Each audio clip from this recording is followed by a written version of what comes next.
Hi, friends. Welcome to another episode of That Sounds Fun. I'm your host, Annie F. Downs. I'm so happy to be here with you today. Hey, don't forget, we are reading the Gospels together on Let's Read the Gospels. Just go subscribe to that podcast wherever you're listening to this.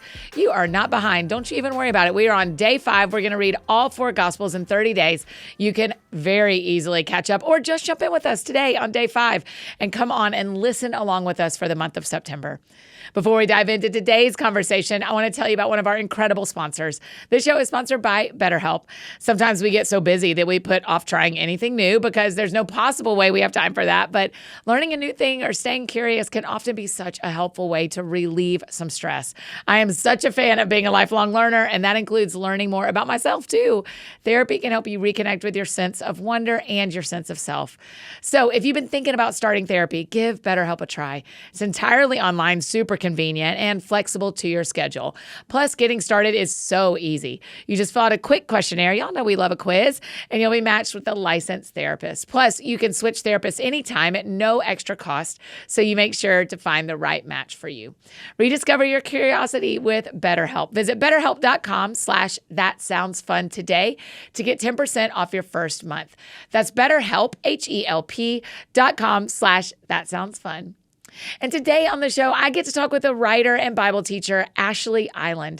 Here's why I'm so glad Ashlee is here today. It's election season here in the U.S. Y'all know this. We're trying to navigate the hot topics of the day and how to approach divisive conversations with grace. And Ashlee's latest book, Say Good, speaking across hot topics, complex relationships, and tense situations, is just what we need right now. Listen, the holidays are coming too, and I know that can stir up complicated feelings and family dynamics and all the things. And today, Ashlee is going to be our guide into gracefully walking with people, even when we don't agree with them. I think you're really going to love this one. It is a note-taking, sound the alarms. This is a note-taking episode.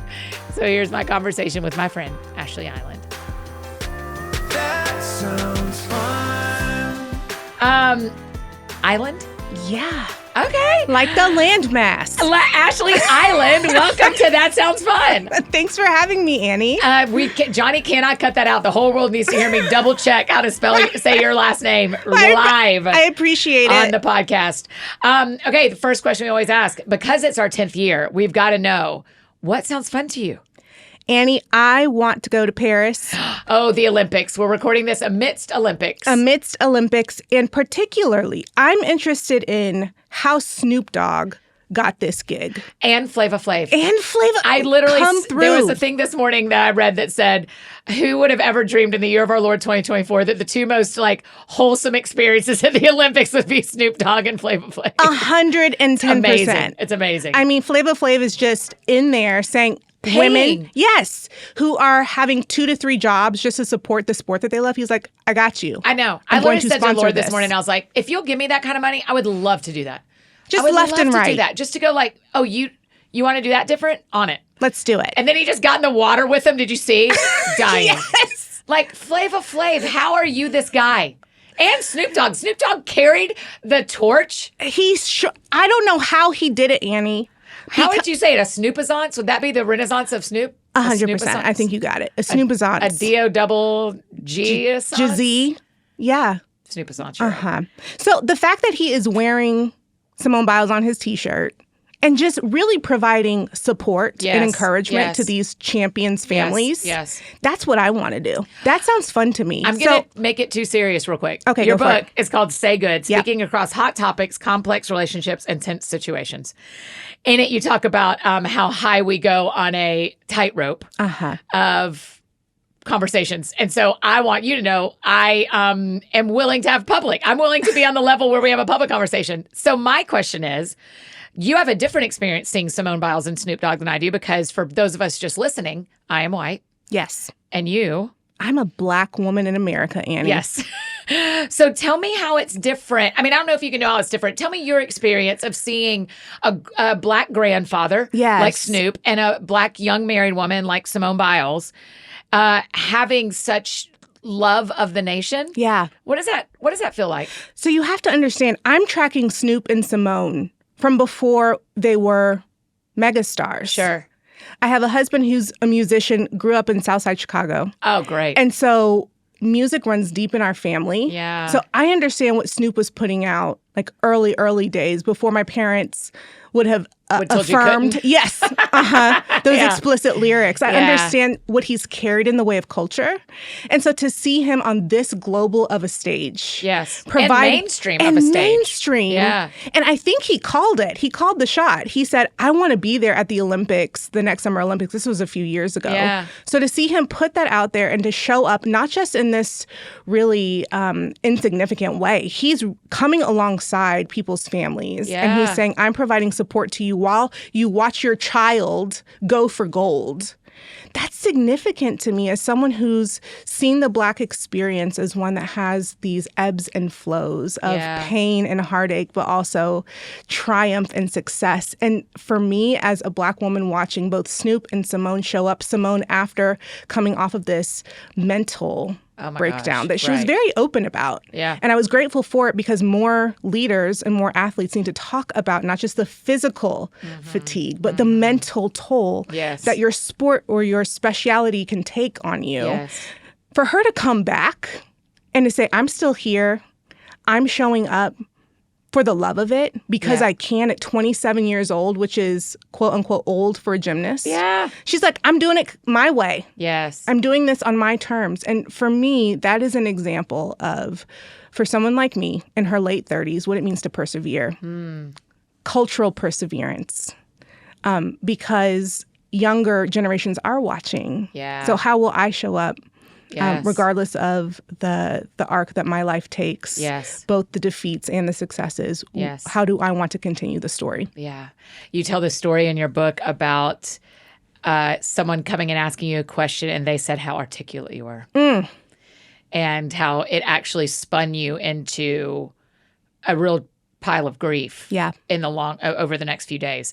I found that story to be really moving, particularly when we're thinking about Snoop Dogg and Simone Biles, because is it more or less offensive that there are some public Black men and women that are more palatable to the whole country? Does that feel true, or am I being... If I could show our listeners, I would be laid out on the floor, because that is so true. There are certain voices in the Black community that others are packaging as saying, oh, you make us comfortable enough. And so whether it's, because we're not talking about Snoop's lyrics or his musicality. No. We're talking about his presence, his glitz, his glamour. He's bringing an air of humor to the games that I think makes everyone feel this levity that perhaps counterbalances the tense nature of what it means to watch sport.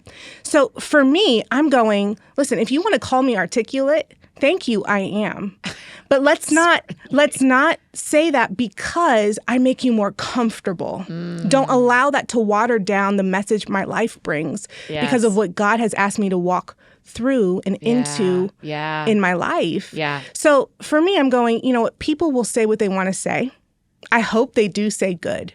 But if they choose not to, how do I understand my identity in Christ to say, even if you do throw this microaggression at me, I'm going to use that to the glory of God and for the good of the body of Christ, for the sake of the kingdom.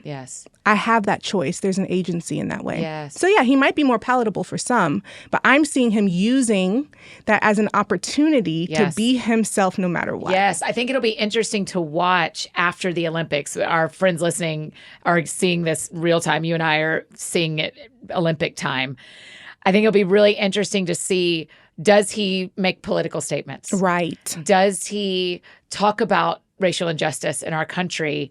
Because has he actually become a favored voice and a respected voice, or is he someone we enjoy watching when he doesn't say things that we don't like to hear? Is he comic relief? I mean, I just saw this morning that the stats for the what's it called, when the amount of people who watch for Tokyo was so low that he is one of the things they're hoping, that NBC is hoping Snoop is one of the reasons that people tune in. That's right. And I think they do. I think absolutely. That's true. But then when I'm curious to see when he comes back home and gets involved politically, if he chooses to. I don't know that he has in the past. Gets involved politically, if that will change anything. Are we going to see people turn on him? Say like, Nope. That's my question. Let's pause. What do you think? You know what? I think he is going to go back to being beloved by some. I don't know that he is going to be necessarily received by the masses in that way. I don't know that people are going to be looking at his platform saying, Snoop, tell us what you think politically. We shall follow you. Yeah. Like, I don't think that's going to be it. But here's the deal. I don't think he cares because he's Snoop Dogg. That's right. I mean, D-O-double-G. That's exactly right. So there's this confidence, and this is part of what I write about and say good. Part of saying good is being so grounded foundationally in who you are that it doesn't matter circumstantially how people receive you. What becomes the measuring stick is, am I being obedient to the thing God has asked me to say? Yes. Yes. Yes or no? Yes. And that's ultimately what it boils down to. And I think for him, whether this has been formed in him and through him because of Christ or not, yes, he has this confidence about him that says, I wanted to go there. Yeah. And I can choose to not be on that platform. Yes. And still come back and have people respect my music. Yeah. And still honor me for what I've done for American culture, Black culture, rap culture. He knows what he's already achieved. And so if he wants to take that platform and bolster it politically, he can. But if he chooses not to, I still think he knows that he's loved by those that matter. Yeah. I want to tell you an experience that happened for me last week. And I want you to, in the say good world, I would love for you to reflect back to me. Perfect. What you hear. Let's do it. I finished a project. One of the things I try to do, and for our friends listening, I learned this from someone else, but I think it's a really good practice, is when I finish a project, I try to put it in front of as many different people as possible to see, is there something I don't realize I'm saying? Is there something I'm not saying that you wish I was saying?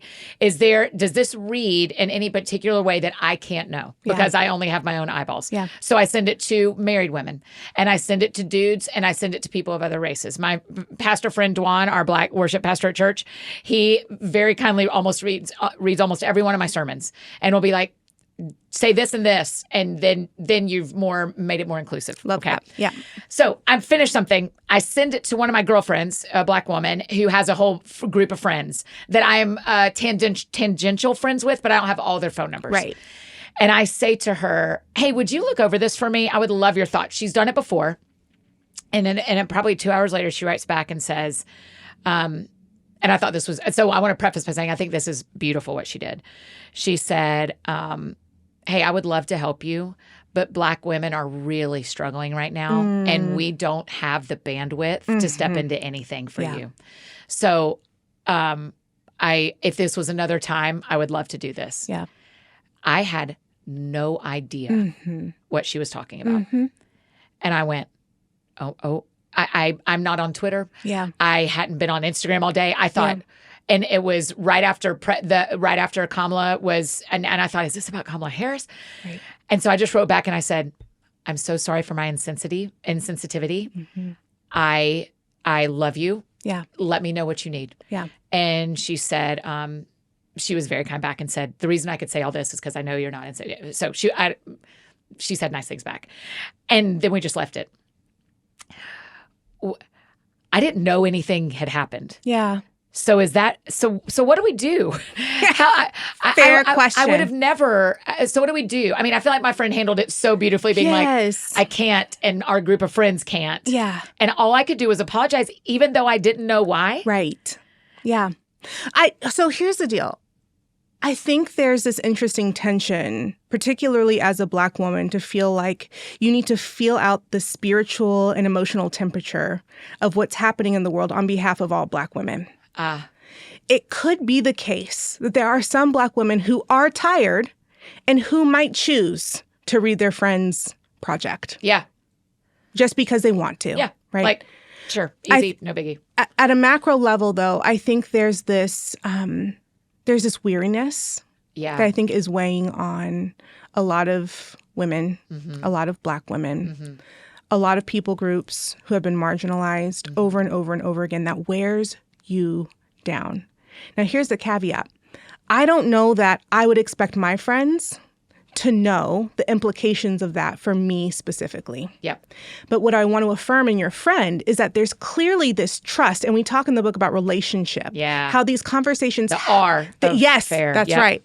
They have to pair. Yeah. They have to be grounded in relationship in order to live and to illuminate the subject. So for your friend to say, we're tired, I don't have the bandwidth to do this, that means she trusts you enough to say, hey, there's something simmering for me that saps my capacity. Not everyone will be on the other end, on the receiving end of that sort of vulnerability. So that tells me y'all are really good friends. Now, if the conversation had gone past that, I probably, if I'm you, I'm going, hey, I don't know why. I would love to know why so that I can come alongside you. Okay, so you know what I did? What did you do? I called one of my black guy friends. And I said, if she just said it's women, let me ask one of my black guy friends if there's something I don't know. Let me pivot. And there was. Yeah. There was it was the news story of the black woman who was shot by the policeman. 100%. And I had seen it weeks before. But new things had come out and I just didn't know. And he initially said, I don't know. And then he called me back 30 minutes later and said, I do know. I opened Instagram. So it was partly a bad timing. Because that had happened. But also enough exhaustion is a reason to say no. And also, there are times, the thing I had to work myself backwards from shame, but you can tell me I'm wrong, was we can't know everything. No, we can't. We can't. And that's part of the reason why I wrote Say Good is because I wanted to release the pressure valve. Yeah, it does. To have to say, we need to know everything all the time. If that were true, Annie, that also means I'm not wading into the waters of the disciplines of like silence and solitude. I can't know everything. I can't be up to speed on everything if I'm taking those rhythms seriously. If I'm actually saying yes to Sabbath. There will be things I miss. And as someone who's pastored in churches, that was one of my greatest fears and highest anxieties was to say between the time I write a sermon and the time I give that sermon, there could be... What could happen in the world? Myriad headlines that I feel like I have to address, particularly if it involves racial minorities, particularly Black women, because I am one. So now does that mean I have to say something? Now, I will, majority of the time, choose to say something because I know the balm that offers to people who so badly need a salve. Who need some sort of comfort in the midst of heartache and grief and trauma. But I'm also going, God, all the more reason for me to know specifically what part of the body you created me to be. So that I am not out here trying to function as every single part of the body. I can't do it. I love that when you talk about the hand and the foot and you're like, the foot cannot be the hand. No, you can't be. So you have to be able to identify, celebrate, and then appreciate the other parts of the body around you. And so a lot of this work, we have to put down this kind of frantic propensity to feel like we have to know it all. And to say, God, based on the part that you've created me to be, what do I do with this? What do I listen for if I'm an ear? What do I carry if I'm hands? What do I walk toward if I'm feet? And if I'm walking, then I need people around me to act as those other functions in order for this to be a more holistic picture of kingdom. It's really interesting because I'd like to quote you to you. This book was very good, by the way. Thank you. I'm grateful that you wrote it. You said, because here's my hunch, for as eager as we may be to hold others accountable for the ways they choose to use their voice in the world, holding others accountable means very little if somehow everyone else but us needs accountability. 100%. I think that's an interesting thing to talk about because often we assume everyone else's role in the kingdom, and then we go to them and say, hey, you're supposed to be a foot. Why are you not footing? And then the person goes, hey, you don't, just because I have an Instagram doesn't mean I'm a foot. I'm a hand, and I'm doing my hand part. And so how do we, I think it's okay to express when you're not happy with someone who you follow and how they're talking about something. At the same time, you talk about the tension in here. Talk about the tension of like, how much do we know of what they're called to, and how much can we speak into it as the person on this side of the keyboard? So here's the deal with social media, Annie. Like, we are choosing how much of our lives to portray to other people publicly. It is not the whole picture. These are bite-sized snippets, and they're usually the best parts.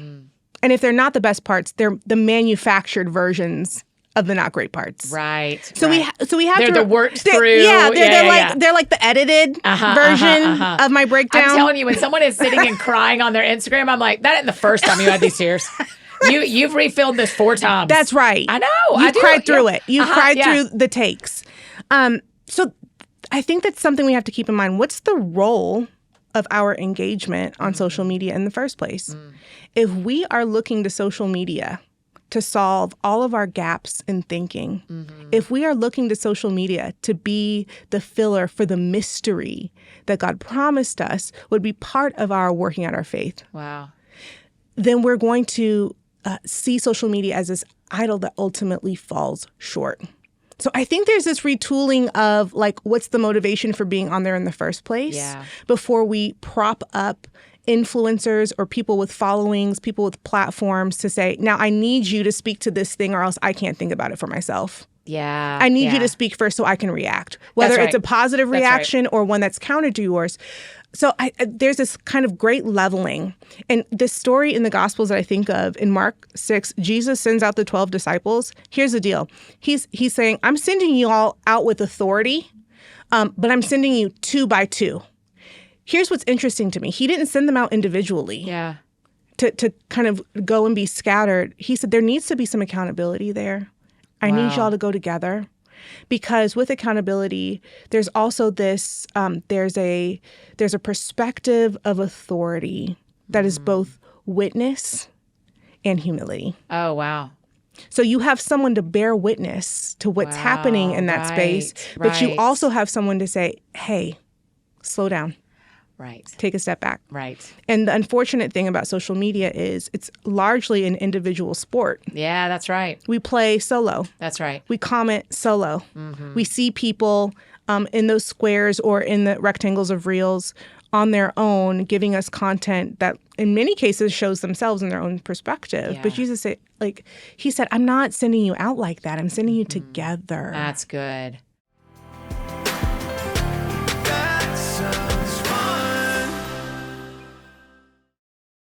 Okay, now back to our conversation with Ashlee.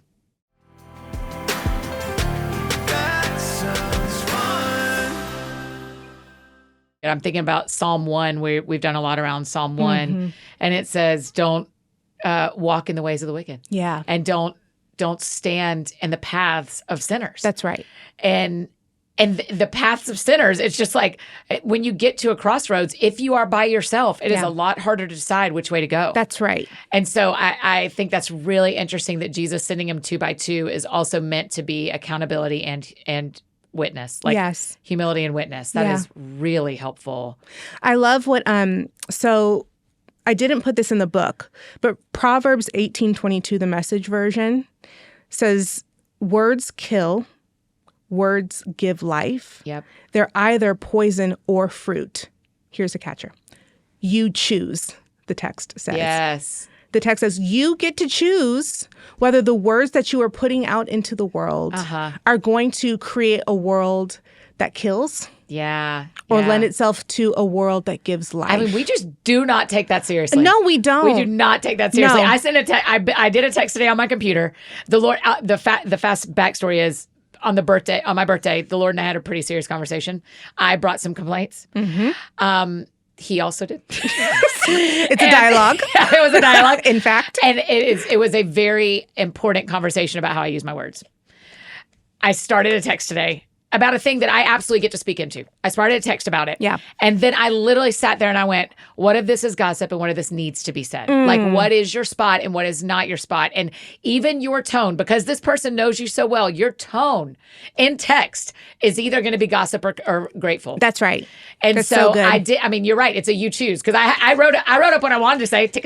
And then I went, okay, take out 3 of those sentences because that is, and why do we gossip? Because we feel insecure. Yeah, that's right. And so where is that need? It's about me. It's not about either the people I'm talking to or about. No. And here's one of those, a filter that's part of the accountability filter for me. If you are in a situation, particularly on social media or through text as you were, Annie, where you feel like you're being held hostage, like you have no other choice but to rage, but to cut someone down, that's not of God. Because you do have that agency. Yes. And what I hear so beautifully that you've done, you paused. You took a second to think about. I mean, it only took me 44 years, but yeah, I did. You're right. a second, 44 years, just about the same time. But here's what's so dangerous in my perspective is that we live in such a fast-paced day-to-day. At least I do. I'm guilty of going at warp speed, that I don't actually take the time to think about the words that I'm saying. Yeah. And I feel like God's been challenging me, and he did so through the writing of Say Good. Oh, I bet. To reclaim the power in the tongue. Yeah. To say, like, no, when I created the world, there was darkness hovering over the deep waters. Yep. The Spirit was there. And then God said, yeah, that's let right. there be light. That's right. So through God's word, light came to be in the darkness. And I feel like God is saying, will you take me seriously when I say there is power in the tongue? Right. Because what if we just actually believed him? Yeah. What if we just actually thought, I mean, we don't have to do a science experiment as a sixth grader to know that talking to plants makes a difference.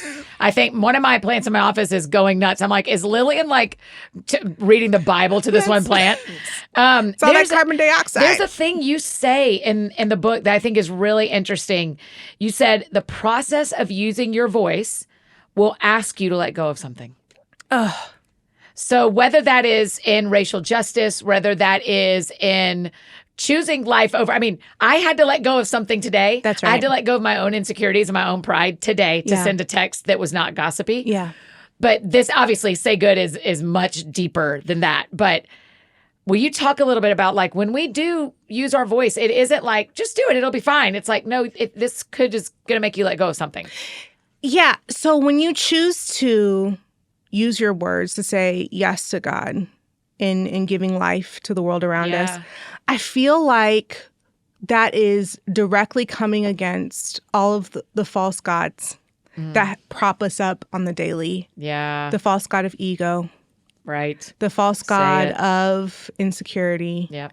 And I feel like for our day and age now, particularly as we march toward another big election here in the United States, there's this need to be right, this need to be self-validated and affirmed, to be like, I need evidence that what I'm doing here, what my life is about, actually means something, that the values that I have adopted over time, that I've been taught or grew up with, were the right ones. Right. And so for some of us, we need to let go of that assuredness to maybe say, even if I'm wrong. Yeah. What if I'm wrong? Right. Is there a possibility that my choosing to say good, to let go of gossip, to let go of slander, to refuse to cut other people down, to uphold the worthiness and value in every single human being, regardless of if they look like me, vote like me, love like me, whatever that might be, to say, can I let go of that need to be so right that I risk saying death into someone or speaking death into the world? So it's this holy surrender. Will you tell the tightrope analogy? Because I think that is so helpful when we're thinking about speaking out in our neighborhoods or speaking out online or in even talking to our friends. Like me and my friend in our text, I didn't realize we were about to have a vulnerable conversation. When I went, I don't know what to do. I don't know what to do. Luckily, my tightrope isn't high off the ground. This isn't public. I don't know. And so talk about that analogy. I think it helps a lot. So funny story. The original title of this book was supposed to be Talking the Tightrope. So it was supposed to be a whole thing, Annie. That's a great title. I mean, Say Good is so good. This is the right title. But Talking the Tightrope needs to be your course you build or the next thing. Thank you. And I was really inspired by this book I read when I was growing up, Mirette on the High Wire. And I'm someone who thinks, and I'm a 6 on the Enneagram, so I'm a thinking center, but I'm a deep feeler too, INFP. Yes. So deep in my feels. And as I read, I imagine not just pictures, but feelings. So as I was thinking about the framework for this book, I said, I know no better tension than what a tightrope walker must feel, a funambulist, if you will. Yeah. When they are like scooching out onto this millimeters thick wire, going, I need to move forward, but what if I fall? And so to me, that really wraps up so beautifully much of what I felt, what a lot of my friends have felt, because this book was birthed from a major headline kind of dropping and friends reaching out to me saying, Ashlee, what do? I want to honor Black voices. I want to make space for voices that have been historically marginalized, but I also really, really care about this thing. How do I not show up as performative? Ahmaud Arbery, right? Yes, it was Ahmaud Arbery. Do you know that's the one that changed my life too? Really? Yes. Wow. I don't know why that one was different for so many of my friends and I, but yeah, that one changed me forever. For me, it was something about being at home or in a different environment and seeing kind of the headlines hit and going, wait a minute, I have space and time to think about this and feel about this differently than I would if we weren't quarantined. Yes. But I could sense that tension in my friends going like, do I go left and just say something because I really care about it and risk being called someone who's virtue signaling? Or do I go right and stay silent and then risk people thinking I don't care about racial justice? Like, what do I do? And that tension, I felt viscerally. Do you literally mean left and right, like left toward left politics, or are you just meaning the two directions? No, just two directions. Yeah. I just picked that. Maybe that wasn't such a perfect word picture. No, that's great. I was curious as the listener to your story. Or that could be it. Maybe so. That's why I asked. Maybe so.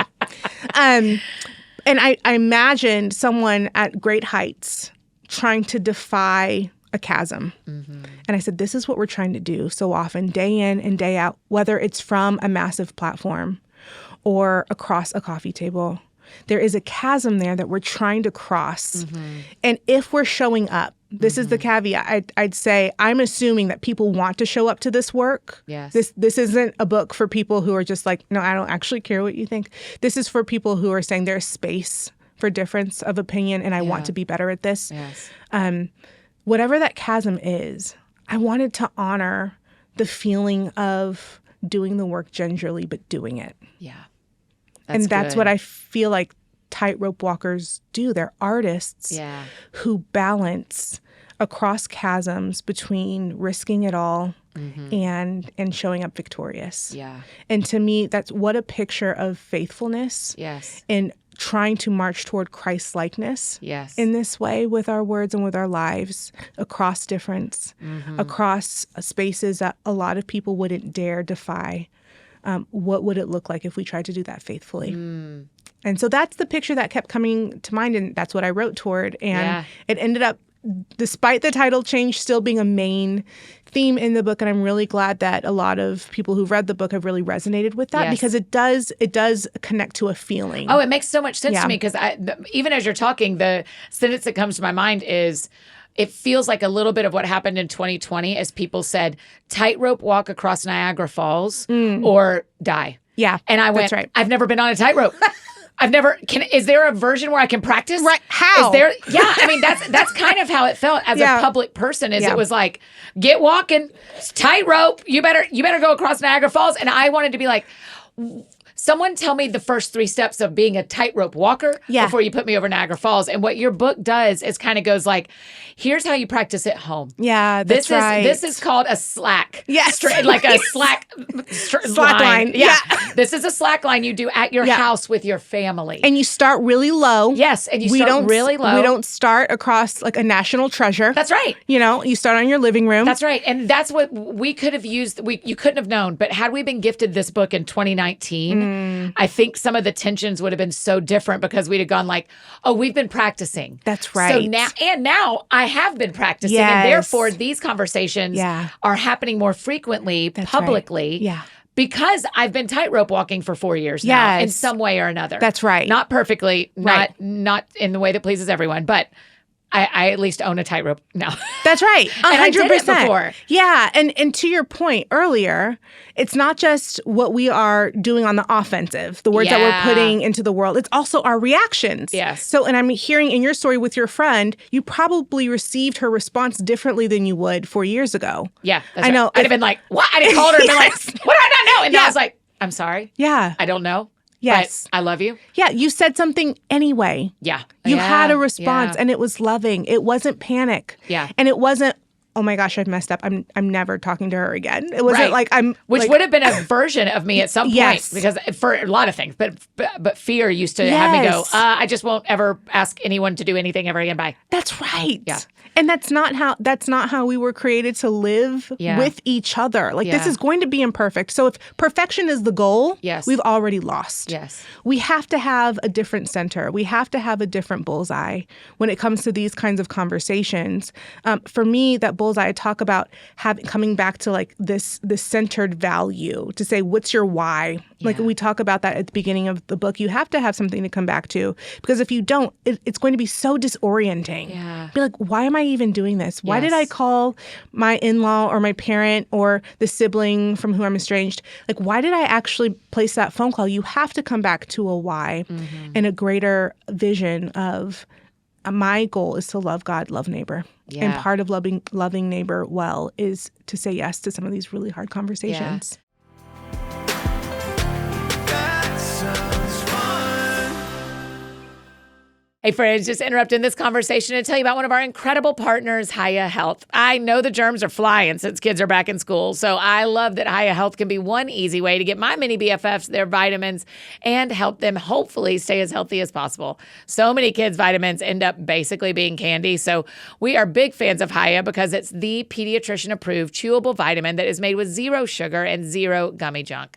They also come in really cute glass bottles that are reusable, and your kids get to decorate them with stickers. And right now, Hiya Health is available in Barbie pink with a limited edition Barbie unboxing experience, including a Barbie bottle and Barbie stickers. Y'all, it is so cute. Also, check out their new Kids Probiotic and Nighttime Essentials as well. We've worked out a special deal with Hiya for their best-selling children's vitamin. You get 50% off your first order, you guys. 50. Wow. To claim this deal, you must go to hiyahealth.com/thatsoundsfun. That's hiyahealth.com/thatsoundsfun and get your kids the full body nourishment that they need to grow into healthy adults. And now back to finish up our conversation with Ashlee.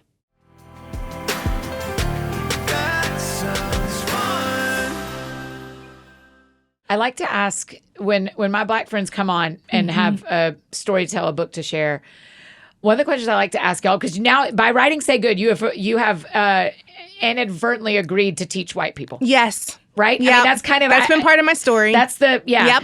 But not every one of my Black friends is dying to be a teacher to white people. That part. How do we, as we're walking toward this election, as we don't know what's going to happen next, as unfortunately between us recording this and people hearing it, there could be a massive story that race is the center of. That's right. How do we not be afraid to approach our Black friends and say, can you help me understand this? How we don't want to beg everyone to be our teacher, but I need someone to help me. Yeah, to have a guide. You need a guide. Yeah. So how do we do that because I'm thinking about our friends who live in Des Moines. Yes. And they don't have, like a Be the Bridge group in their neighborhood. Yeah. But they have, their kids go to school with kids of lots of different races and they have mom friends that are non-white. Yeah. How do we ask? Yeah. Or do we? So I'd say before one, and I talk about examining our motivations for any of this, I'd say if the ask is coming from a place of anxiety that you may not do this well, that's a litmus test. Okay. I'd say so. Pause. If you're like, I'm super afraid. Yeah. Okay. If there's this anxiety, you're like, I just want to do this correctly. Okay. I'd say pause because there's a person on the other side of that exchange who likely needs care first. Got it. Okay. So to say, can I? And this is assuming you're in good, trusting relationship, mutual relationship with someone. And I've experienced this with my friends. Oftentimes, people will reach out to me just to say, hey, I don't know how you're receiving the news that just happened. I'm thinking of you, praying for you. There's a coffee on your doorstep. Yeah. Like, even if I didn't ask for it, right. there is some expression of care. Right. It is with those friends who have consistently cared for me that I'm way more willing to dive to the depths and be vulnerable. To say, when I teach you, I'm not just giving you facts. I'm giving you part of my story, part of my lens. And that is sacred. Yes. So if there can be a bridge of care, That's oftentimes what I need. And this is, again, speaking for myself personally, to say I'm willing to walk into those waters with you. Now, I'd say for those of us who maybe don't have as many Black friends as we'd like because of where we live or the community in which we were raised, I'd say find people online who have already said, I'm willing to speak on this publicly. And learn from those voices. I feel like having a collection of voices who have already said, I'm willing, toward whom you don't have to ask, hey, would you mind? Yes. There are plenty of voices, and you can just follow the trail. Like, pick one and then go, who do they follow? That's right. And then just keep following those voices, and you will then accumulate this perspective that might serve as this aggregate to say, like, okay, now what do I do? What is my action step? How do I advocate without having to tell my Black friends that I'm actually advocating on their behalf? Yes. How do I show up when no one else is watching? How do I act faithfully when I'm not getting points or likes or retweets for this? So I'd say lead with care. Find the voices who have already said, I'm willing to share publicly in this space. And then challenge your motive by going to do the work silently. To say, and can I also insert believe them? Yeah, and believe them. Yeah, because I think that is a thing a lot of my white friends and I have had to process of. Yeah.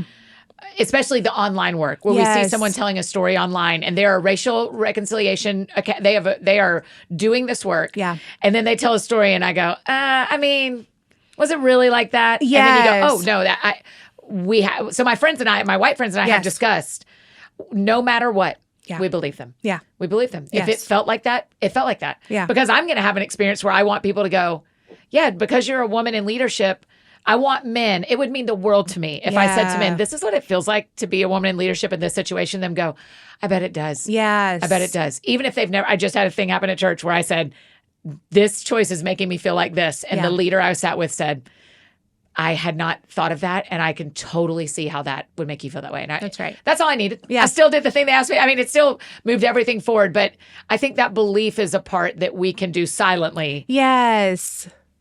But pay attention when your body says, because I think it's important to say, to pay attention to yourself and go, why am I not believing that? Yeah. Right? Why am I trying to discredit someone's experience that is not an experience that I've lived out? Yeah. What does that make me feel unsafe? Yes. For their 100%. Experience to be true. And I'd say, as you listen to those voices, as I listen to the voices of Black women, Black men, I have to remind myself, just because someone else isn't adopting the same lens or perspective from within that community doesn't discredit their experience. Oh, interesting. Because there is mass variety. Yeah. To what it means to be a minority in this country. Yes. And I feel like each story,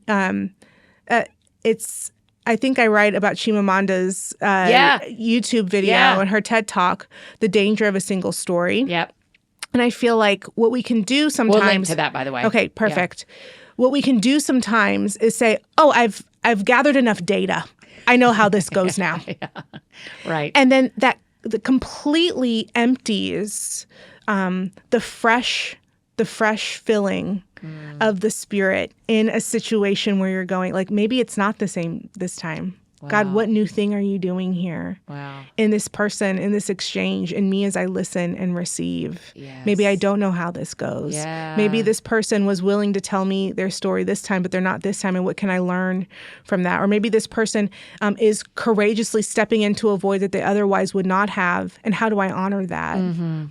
This is not a formulaic experience. Yes. And so goes. That's good. So it goes with saying good. Mm-hmm. Even though there's a framework, this is not a formula. Yeah, that's right. Because we have to leave space for the power of the Spirit to change us and to change the people around us as we say things. And I'm sure you've experienced this, Annie, where sometimes you'll go to the pulpit or you're speaking on a podcast and there are things you didn't even know you were going to say. And you're like... More than the team wishes. More than the team wishes. And sometimes you're like, God, that could have only been you. Yeah. Only you. Because I didn't plan that. Mm. And that's that's what I want for us. I want us to show up together and with each other in a way that feels like, hey, I know what we went through yesterday, last month, years ago. Yeah. I'm coming to the table looking for the new thing that God is doing in us, in this relationship right now. Yes. Might I step up to the plate with a new level of confidence in who I've been created to be, who you've been created to be, seeing you as an indispensable part of the body. If I don't have you, Annie, if I don't have you, whoever's sitting on the other side of the table, I don't have a fuller picture of the character of God. That's it. I mean, that's one of the reasons to travel the world. Yes, 100%. You and I have both been to Rwanda. I read about that. Yes. And you go to Rwanda and you're like, I'm changed. The world's different. The world is different after seeing Rwanda. It's so different. Yeah. But I feel like for us to say there could be almost like this rule of life we adopt in approaching to how we say good into the world, but allow God to surprise you. Allow the Spirit to surprise you, both in what's happening in you and what's happening to the other people on the other side of the table. Yeah, one of the reasons I was really happy to get to have this conversation at this point in the year, right, is where people are going back to school. People are in new schools. Yeah. They're meeting new other parents. Yeah. And people are moving to new cities. And we are 2 months from an election.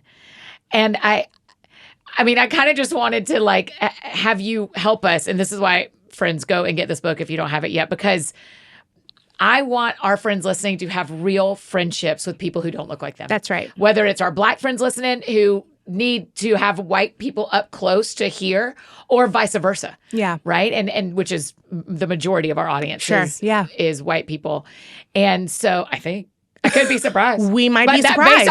Based on what we've heard so far. Based on who you see. Yeah. But I just think it is so important, like you said, that like real friendship is the basis as best you can in the world that you have. Yeah. And so it's such a gift. Say good is such a gift. And you talk a lot about the power of seeing people. Yeah. And it just is like, can you just look at each other? Yes. And really like make eye contact and figure out how to be in relationship. Yeah, that's right. Yeah. And can we discipline ourselves? I write about names in the book a little bit. We all have that one name that coach or parent or some figure in our lives called us that to this day just kind of takes up more space than it deserves. Yep. And I feel like we can redemptively heal one another and each other's stories through calling one another into the names that God has proclaimed over us. Yeah. Beloved. Yeah. My child. Loved. I feel like we have more power than we realize, Annie. And if we so choose, we could be part of a narrative that maybe not in our lifetime. It might take longer than us. Who knows? But as for me, for me and my house and my name, I want to be someone who's chosen purposefully to do the best I can with the words God has given me to be part of the yes and amen to the kingdom's work. Yeah. It may cost us something, as you said. It surely will. And it may be harder to reach outside the friend group that comes most naturally to you. Yeah, that's right. But I think of it like, I would like to see change on earth, but the thing I don't want to have happen is I don't want to get to heaven and the Lord be like, hey, you missed out on all of this. That's right. All this variety of people that you're now going to be with forever. Yeah. Because it is so interesting that every tribe, tongue, and nation, that means we get up there and our skin color is the same somehow. Yeah. Because we are still our nation. Yeah, we're still our nation. We're not all going to look the same. No. And so we're going to get there and be in the new heaven and new earth for forever with people who do not look like us and do not speak our language. And I don't know how it's all going to work out, but it is. If I'm not practicing that here... We're practicing everything else here that we're hoping happens You're there. in for a heck of a surprise. That's it. Yeah. That's it. What do we not say that you want to make sure we say? I feel like you said this word earlier and it was fear. I'd say fear not. And not just fear not other people. Fear not the circumstances in your life that might be so turbulent that they prevent you from risking and saying good in the world. I'm envisioning people around their tables at Thanksgiving, potentially. Right. And being like, should I lovingly defy the racist thing that my in-law just said? Mm-hmm, mm-hmm. Like, should I risk that? Yes. I'd say, yeah, risk it. Yeah. Risk that turbulence because it may be weird, but they will do it again. It might be so weird. It might be so weird, but I feel like God will affirm that courage. Yes, that's right. And And don't fear the hard things. You know, I listened to one of your last podcasts with Davey. Yeah. And there are just going to be some things in our lives that want to shut us up. Yes. Because it's too painful, too hard. I'd say don't fear that either. There's so much beauty in saying good in the world. And may you allow God to say good to you as well. That's it. That's beautiful. Ashlee, thank you for doing this today. Annie, thanks for having me. You're such a gift. Thank you for what you do to help us be thoughtful and be who we want to be. This is the beautiful thing about the friends listening to this, or That Sounds Fun friends. This is who we want to be. Yeah, that's who we are. So it helps a lot when people come in and generously teach us who we want to be. Yeah. So thank Amen. you. Oh, friends, isn't she awesome? I know. I'm so thankful she came on the show. Head over to social media, tell her thank you for being on the show, and go grab a copy of Say Good. If you like this episode, I think you'll also love episode 906 with my friend Jonathan Merritt and his dad, Dr. James Merritt, or episode 446 with David Platt. We've linked both of those in the show notes. If you got any questions from this episode, you can drop them in the Q&A box on your Spotify app if you're a Spotify listener like me, or send them to us on Instagram at That Sounds Fun Podcast. We'll try to answer them there. Make sure you're following that account. Fun things happening over there. If you need anything else from me, you know I'm embarrassingly easy to find. Annie F. Downs on Instagram, Twitter, Facebook, all the places you may need me. That is how you can find me. And I think that's it for me today, friends. Go out or stay home. Do something that sounds fun to you, and I will do the same. Today, what sounds fun to me is being in New York. I'm really grateful to be here. Y'all have a great weekend. We'll see you back here on Monday with our friend, one of your favorites and mine, Sophie Hudson. That sounds fun. That sounds fun. Oh, that sounds fun. Check 1, 2 on the microphone. Annie F. Downs in your car to your home. Every week it's something new. A deep talk or an interview. She'll make you laugh, she'll make you cry. When it's dark out, she's a light.